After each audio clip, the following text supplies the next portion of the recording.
اللہ کا حکم ابلیس کا ہوا کہ سجدہ کر آدم کو، لیکن سجدہ نہ کیا، اللہ تعالیٰ نے زمین پر بھیجا، قیامت تک لعنت برسے گی، تو نے میرے حکم کی خلاف ورزی کی، میرے حکم کی نافرمانی کی۔ آج ہم سوچے، آج ہم نے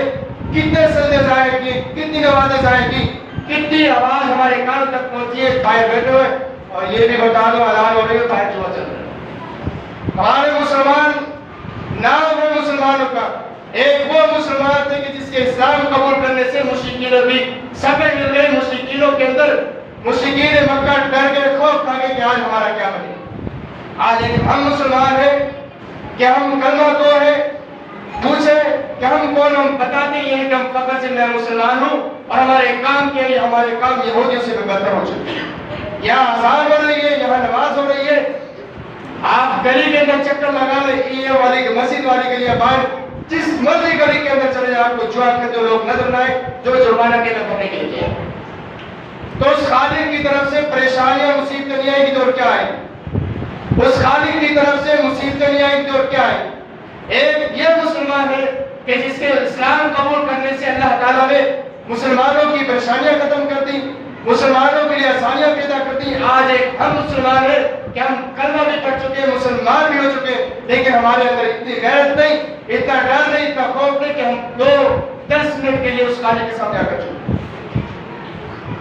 آج اگر ہمیں ذرا سے کوئی کان میں ڈال دے کہ آج فلاں جگہ کے اوپر فنکشن لگا ہو، وہاں پر فلاں اداکار آئیں گے، فلاں ڈانسر آئیں گے، ہم فوراً دوڑنا شروع ہوتے ہیں۔ ایک یہ صحابی ہے کہ جس کو خبر ملی، پیغمبر علیہ السلام نے حکم دیا کہ آج جنگ کے لیے سامان کی ضرورت ہے، آج مجاہدوں کو کھانے پینے کی ضرورت ہے، تو آپ کے صحابہ فوراً نیکی کی طرف دوڑتے، ایک طرف عمر ہے اور دوسری طرف سیدنا ابوبکر صدیق رضی اللہ عنہ۔ خبر سنتے ہی پیغمبر علیہ السلام کی زبان سے الفاظ نکلے ہیں، پیغمبر نے حکم دیا ہے کہ مجاہدوں کو کھانے پینے کی ضرورت ہے، جس کے بعد جو چیز ہے وہ آج سامنے پیش کرے تاکہ مجاہدین کو کوئی کمی پیش نہ ہو۔ پیغمبر علیہ السلام کے صحابہ دوڑتے ہیں، سیدنا عمر بن خطاب رضی اللہ تعالیٰ عنہ کی شان دیکھی، مقام دیکھی، مرتبہ دیکھی، سوچ دیکھی، کہنے لگے آج میرے گھر کے اندر جو بھی کچھ ہے میں اس کا آدھا حصہ پیغمبر علیہ السلام کی خدمت میں پیش کروں گا۔ آج میں سیدنا ابوبکر صدیق سے آگے نمبر لے جاؤں گا، آج اس سے جی جواز ابوبکر صدیق جو وہ مجھ سے ہاتھ ہے۔ اور سیدنا ابوبکر صدیق کو دیکھیے، ایک یہ بھی مسلمان ہے، سوچ دیکھیے، فکر دیکھیے کہ اپنے گھر کے اندر جاتے سب کچھ لے آتے ہیں، رات کا وقت ہے، راوی کے اندر رات کا وقت ہے، سیدنا ابوبکر صدیق اپنی دیوار کے اوپر ہاتھ مار رہے ہیں، ہاتھ مارتے مارتے آپ کی پیاری بیٹی اسماء بنت ابوبکر پوچھتی ہے، بجان آپ کیا رات کے وقت تلاش کر رہے ہو؟ کہنے لگے اے میری بیٹی، میرے دیوار کے اوپر ایک سوئی رکھتی دیوار سے تلاش کر رہا ہوں کہ کہیں وہ سوئی مجاہدین کو کپڑے سینے کے کام آ جائے، کہ میں اس سوئی کو تلاش کر رہا ہوں۔ ایک یہ مسلمان ہے، اور دوسری طرف وہ مسلمان ہے کہ میرے گھر کے اندر جو بھی کچھ آج ہے پیغمبر کی خدمت میں پیش کروں گا، آج میں ابوبکر صدیق سے نہ دے۔ دونوں دوڑتے ہیں، پیغمبر علیہ السلام پوچھتے ہیں عمر تم میرے لیے اب مجاہدین کے لیے میری حکم سنتے ہو، تم کیا لے کر آئے ہو؟ کہنے لگے اللہ کے رسول صلی اللہ علیہ وسلم جتنی بھی دولت تھی گھر کی آدھی دولت کے 2 حصے کی ایک حصہ آپ کی خدمت میں پیش کیا، ایک حصہ گھر والوں کے چھوڑ۔ اور ابوبکر صدیق سے پوچھا ہے ابوبکر آپ کیا لے کر آئے ہو؟ کہا کہ اللہ کے رسول صلی اللہ علیہ وسلم گھر کے اندر جو بھی کچھ تھا سب کا سب آپ کی خدمت میں پیش کر دیا ہے۔ فرمایا کہ گھر کے اوپر کیا چھوڑ کر آئے ہو؟ گھر والے ہیں، بیوی بچے ہیں، اگر کسی کو نیند آ رہی ہو دارا اٹھ جائے اور جا کر وضو کرے، پورے جمعے کا خطبہ جائے نا کیا کرے، ایک تو خود سوتے ہیں، دوسروں کو بھی جمعہ خراب کر دیا۔ تو بات کر رہا تھا، اور یہ جتنے بھی کرسی والے ان سے بھی گزارش ہے کہ آپ جب بھی بیٹھے تو ٹیک لگا کر نہ بیٹھا کریں، اگر اتنا ہی مسئلہ تو آپ کرسی جو بالکل کونے میں لگایا کریں تاکہ بیچ والے ساتھی کو سستی کا شکار نہ ہونا پڑے۔ فرمایا کہ ابوبکر تم گھر پہ کیا چھوڑ کر آئے ہو؟ گھر والے ہیں، بیوی بچے، وہ کیا کھائیں پیئیں گے؟ کہا کہ اللہ کے رسول صلی اللہ علیہ وسلم میں گھر پر جو بھی کچھ سب لے آیا، لیکن گھر میں کیا چھوڑا؟ فرمایا کہ اس گھر کے اندر اللہ یا اللہ کے رسول صلی اللہ علیہ وسلم کی محبت چھوڑ کر آیا۔ ایک یہ مسلمان، اور آج ہم بھی اپنے اوپر غور کریں کہ ہم کتنے مسلمان آزاد ہو رہی ہے، بھائی ہماری گپیں چل رہی ہیں، لڑائی جھگڑے فساد، ہماری محفلیں بالکل صحیح وقت پر جمی ہوئی ہے، کوئی ڈر نہیں، کوئی خوف نہیں، ذرا سی پریشانی آ جاتا پتہ نہیں کیا ہو گیا، پڑوسی نے تعویذ کر دیے، اس نے تعویذ کر دی، وہ مجھ سے اثر کرتا ہے، یہ مجھ سے اثر کرتا ہے، کوئی کسی سے اثر نہیں کرتا۔ اگر آپ موائل بن جائے، اللہ اور اس کے رسول صلی اللہ علیہ وسلم کی بات ماننے والے بن جائے، اللہ کی قسم کائنات مل کر کے آپ کا نقصان نہیں ہوتا۔ آج ہمارے یہاں پریشانیاں مصیبتیں کیوں ہیں؟ وجہ یہ صرف کلمہ پڑھ لیا لیکن عمل نہیں، عمل سے ہم کوڑے ہیں، عمل سے کالی ہیں۔ ایک یہ مسلمان ہے کہ جس کے اسلام قبول کرنے سے اسلام کو عزت ملی، ایک ہم مسلمان ہیں۔ آپ کو یہ نہیں بتا دیں آخری بات، ایسے بھی لوگ ملے جو مسلمان نہیں ہندو ہیں، اللہ کی قسم ایسے لوگ بھی ملے جو یہ کہنے لگے کہ بھائی آپ مسلمان ہیں، آپ کی برادری جو ہے، میں خاص کر اپنی برادری کو کہتا ہوں اور دیگر جو بھی یہ کام کرنے والے، انہوں نے یہ کہا کہ آپ مسلمان ہیں، آپ کی برادری مسلمان ہے، آپ کے لوگ، آپ کے ماتحت جتنے بھی مسجد کے آس پاس جتنے بھی لوگ ہیں سب مسلمان ہیں، لیکن میں ہندو ہوں۔ لیکن جب اذان ہو رہی ہوتی ہے، نماز ہو رہی ہوتی ہے، کہیں خطبہ ہو رہا ہوتا ہے، کہیں درس ہو رہا ہوتا ہے، لیکن ان کے گانے، ان کی محفلیں، ان کے فنکاریاں، ان کی عیاشیاں سب کے سب جمعے ایک ہی وقت میں چل رہے، تو یہ کیسا مسلمان؟ ایک ہندو ہمیں یہ کہہ رہا ہے کہ تم مسلمان ہو لیکن تمہارا کارنامہ یہ ہے کہ اذان ہو رہی ہے، اور دوسری طرف مسلمان ہوا ہے جو اپنے آپ کو مسلمان کہتے ہیں، اس کی عیاشیاں، اس کی فنکاری نہیں کرتا۔ ایسے مسلمان کی اس خالق کو ضرورت نہیں ہے۔ مسلمان وہ ہے کہ جو اپنے عمل سے اس خالق کو راضی کرے، تو خدا اپنی زندگی کو سیٹ کرے۔ یہ بھی جو ایک مسلمان ہے کہ سیدنا عمر بن خطاب رضی اللہ تعالیٰ عنہ کی آپ نے سیرت کو سنا، ان کے مقام کو سنا، ان کی زندگی کو سنا۔ وقت نہیں ہے، انشاءاللہ پھر کبھی وقت میں اپنی بات کو دوبارہ شروع کروں گا۔ اللہ تعالیٰ سے دعا ہے اللہ ہم سب کو صحیح معنوں میں یہ اسلام کو سمجھ لے اور اپنی اپنی اصلاح کرنے کی توفیق عطا فرمائے۔ آمین یا رب العالمین۔ السلام علیکم ورحمۃ اللہ۔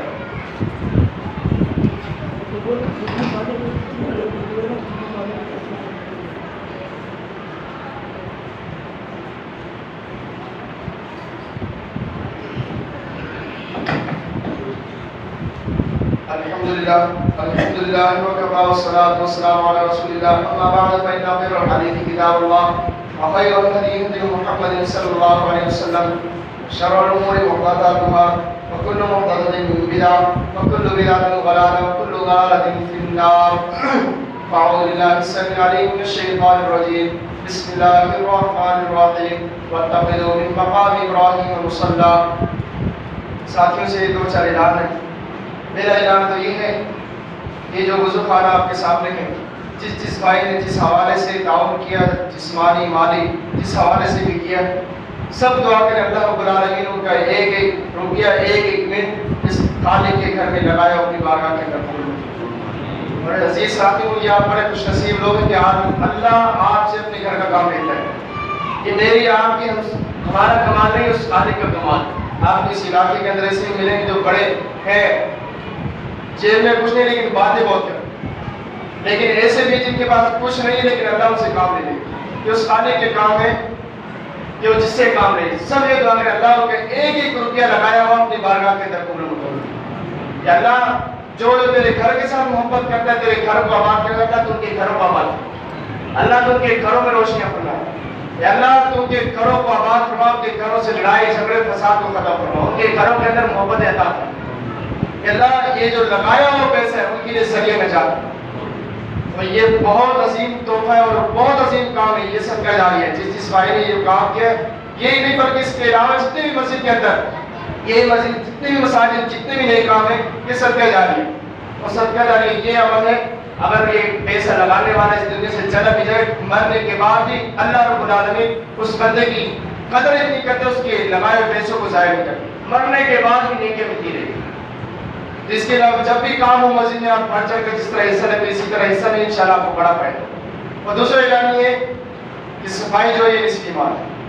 اب یہ وضو خانہ ہوا ہے، صاف ہے بالکل، اب جس کو دیکھو آئے چپل اٹھائے سیدھی وضو خانے کی چپل آئے۔ اللہ کے بندے، یہ اللہ کا گھر، یہاں کوئی ملازم نہیں ہے کہ جو ہر وقت ہر نماز میں آپ کو پہنچا نہ رہے، یا ہر وقت آ کر،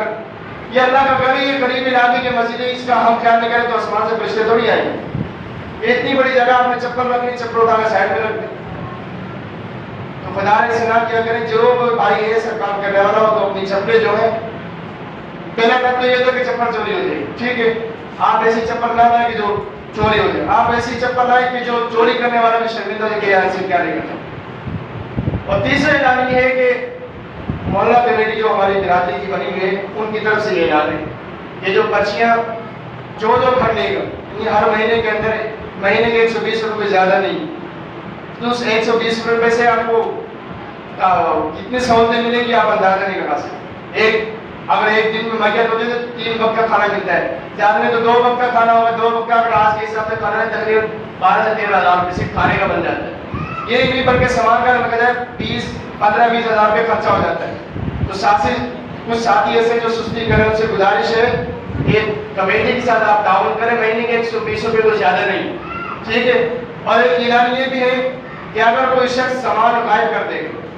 تو اس سے پیسے نہیں لیے جائیں گے، بلکہ اسے چاہیے تو اپنا جو بھی سامان کرے، چاہے وہ برتن ہو، چاہے وہ کوئی بھی چیز دری ہو یا برات ہو یا تمبو ہو، جو بھی چیز ہو وہ فوراً A to Z کوئی چیز لا کر مسجد میں جمع کرا۔ اور مسجد کے اندر پرچیاں موجود ہیں، جس بھائی نے نہیں جمع کرائی وہ مسجد سے پرچی لے سکتا ہے، اس میں ہمارے لیے بڑا فائدہ ہے، بڑی کامیابی۔ اور یہ ہے کہ جو پرچی جو سامان لینے آئے گا اسے چاہیے کہ اپنا شناختی کارڈ لے کر آئے۔ اور ساتھی جو آ کر نہ تنگ کرتے کہ ہم شناختی کارڈ کے لیے میں آپ کو جانتا ہوں، آپ یہ اگر ہم کسی کے پاس چلے جائیں کرائے کا سامان لینے تو ہم سے شناختی کارڈ ملے گا، پیسے ملیں گے، ٹھیک ہے۔ تو شناختی کارڈ یہ ہے کہ ہم سامان تیسرے دن واپس کرتے ہیں۔ ایسے بھی ساتھی جو ہفتہ 10 دن سامان رکھتے ہیں تو ان سے گزارش ہے کہ کمیٹی کے ساتھ آپ تعاون کریں، انشاءاللہ کمیٹی ہمارے ساتھ تعاون کرے گی، جو کمیٹی کے ساتھ تعاون نہیں کرے اس کے ساتھ بھی تعاون نہیں کیجیے۔ اللہ تعالیٰ سے دعا ہے اللہ ہم سب کو صحیح معنوں میں زندگی کو سمجھنے اور دین اسلام کو سمجھنے کی توفیق عطا فرمائے۔ اللہ اس گھر میں یہ جہاں پہ کہ دعا ہے سارے بیماروں کو شفا عطا فرمائے۔ یا اللہ جب تک زندہ رکھ اسلام میں زندہ رکھ دمود دمال کے حرم و نصیب و سبحان ربک رب العزت عما یصفون والسلام علی المرسلین والحمد للہ۔